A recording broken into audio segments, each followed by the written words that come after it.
dhammaan cayayaanka duula ama socda ee nafsadda ibni aadamku diidayso waa xaaraan in la cuno sida baranbarada xaar walwaalka injirta duqsiga dirxiga iyo kaneecadaba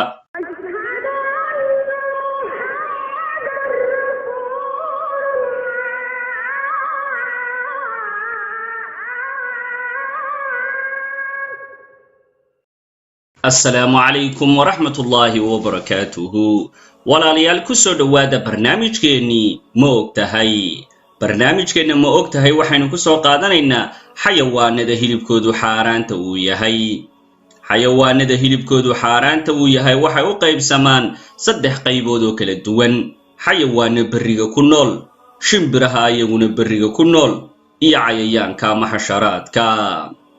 xayawaanka bariga ku nool ee xaaraanta ah ayaguna waxay u sii qaybsamaan 6 nooc oo kala duwan nooca koowaad xayawaanada bahalada ah ee miciyaha leh sida libaaxa shabeelka harumacadka yeyga ayda dacwada maroodiga diibka daanyeerka bisadaha iyo wixii la mida kaliya waxaa laga soo reebayaa xayawaanadaas waa waraabaha waxa uu laga wariyay Abi Thaclaba Ilaahay raaliha ka ahaadeen rasuulkii Ilaahay sallallahu alayhi wasallam reebay in la cuno bahal kasta oo miciya leh xadiiskan waxa soo saaray Bukhari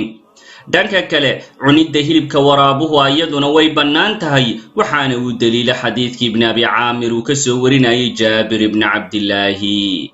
ibn Abi Aamir waxa laga wariyay inuu dhahay waxaan Jaabir weydiiyay waraabuhu ma ugaadhba wuxuu yiri ha waxaan dhahay ma la cuni karaa wuxuu yiri ha waxaan nidhi ma rasuulkii Ilaahay sallallahu alayhi wasallam ayaa sidaa dhahay wuxuu yiri ha xadiiskan waxa soo saaray Tirmidhi sababtana waxa dhici karaysa inay tahay in waraabuhu aanu la mid ahayn bahalada iyagu miciyaha leh iyo sidoo kale in waraabuhu aanu ahayn xayawaanada sida tooska ah weerarka ugu qaaday ibni aadamka nooca labaad dhammaan xayawaanada sunta leh ayagana waa xaaraan hilibkoodu sida abeesooyinka masaska dibqaloocyada goodaadada iyo wixii la mida Abu Hurayra Ilaahay raaliha ka ahaadee waxa laga wariyay inuu isna ka soo wariyay nabigii Ilaahay sallallahu alayhi wasallam inuu dhahay qofka cuna sun ee naftiisa dila suntiisa ayuu gacanta ku sitaa isagoo ku dhex cabaya naarta jahannama oo ku waaraya weligii yaabidkii waxa xadiiskan soo saaray Bukhari iyo Muslim nooca saddexaad ee xayawaanada bariga ku nool ee hilibkoodu xaaraanta uu yahay waxa weeyaan dhammaan xayawaanada najaasada cuna ee dadkuna ay karaahiyeystaan cunidooda sida doofaarka dhiiga iyo neefka bakhtiyay ilaahayna wuxuu leeyahay قل لا أجد فيما أوحي إلي محرما على طاعم يطعمه إلا أن يكون ميتة أو دما مسفوحا أو لحم خنزير فإنه رجس أو فسقا أهل لغير الله به waxaad dhahdaa kama heliyo waxa lay waxyooday waxa ka reeban cid cuni oo aan ka ahayn bakhti dhiig butaacay hilib doofaar ilan waa nijaaso iyo waxun oo lagu gowracay magaca Ilaahay waxaan ahayn suuratul an'aam aayadda 145aad nooca afraad ee xayawaanada bariga ku nool ee hilibkoodu xaaraanta uu yahay waxa weeyaan waa dhammaan xayawaanada la cunidooda sida jiirka ama dooliga caana qubta iyo wixii la midka ah wuxuuna Ilaahay uu leeyahay الذين يتبعون الرسول النبي الأمي الذي يجدونه مكتوبا عندهم في التوراة والإنجيل يأمرهم بالمعروف وينهاهم عن المنكر ويحل لهم الطيبات ويحرم عليهم الخبائث kuwa raacaya rasuulka nabiga ah ee ummiga ah kaasoo ku qoran agtooda tawraad iyo injiilba wuxuu farayaa wanaaga wuxuu ka reebayaa xumaanta wuxuu u xalaalaynayaa wanaagga oo xalaasha ah wuxuuna ka xarimayaa xumaanta oo xaaraanta ah suuratul acraaf aayadda 157aad nooca shanaad ee xayawaanada beriga ku nool ee hilibkoodu uu xaaraanta yahay waxa weeye waa dameeraha la rarto jaabir ibn cabdillaahi waxaa laga wariyey in rasuulkii ilaahay sallallahu calayhi wasallam reebay maalintii khaybar hilibka dameeraha wuxuuna baneeyey hilibka fardaha xadiidkana waxaa soo saaray muslim nooca lixaad ee xayawaanada beriga ku nool ee ay xaaraanta tahay hilibkoodu waxa weeyaan waa xayawaanka ay iska dhalaan laba neef oo kala jinsi ah sida baqlaha oo kale waayo baqasha waxaa iska dhala dameeraha iyo fardaha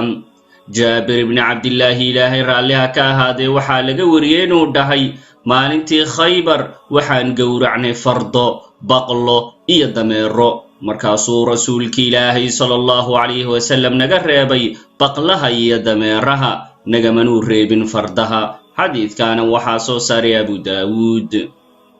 nooca labaad ee xayawaanada hilibkoodu uu xaaraanta u yahay waa shimbiraha ayagu beriga ku nool ee hilibkoodu xaaraanta uu yahay koowaad shimbir kasta oo leh cidiyo ay ku ugaadhato waa xaaraan hilibkoodu sida gallaydhka gorgorka gorayada ibn cabbaas ilaahay raalliha ka ahaadee waxaa laga wariyey inuu dhahay rasuulkii ilaahay sallallahu calayhi wasallam wuxuu reebay ku kasta oo miciyale oo bahalla ah iyo ku kasta oo cidiyale oo shimbira ah xadiidkana waxaa soo saaray imaamu muslim labaad shimbir kasta oo la karaahiyeysta cunideeda sida fiidmeerta ama kuwa lagu nacay inay cunaan bakhtiyada iyo najaasada saddexaad shimbiraha xun ee sharciga ama diinta islaamku ay fartayba in la dili karo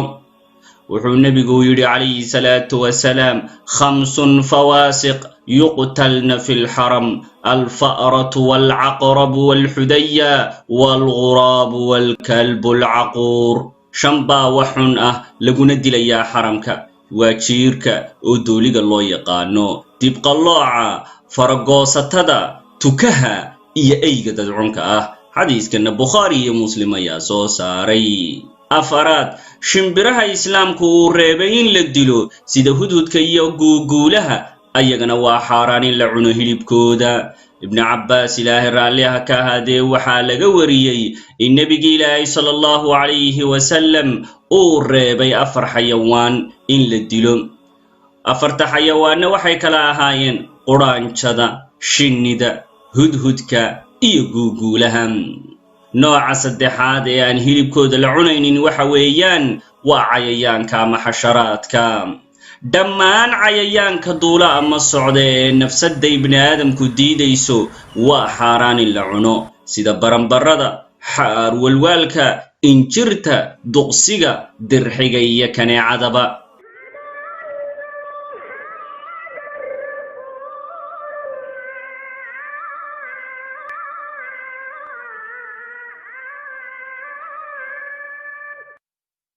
وعباد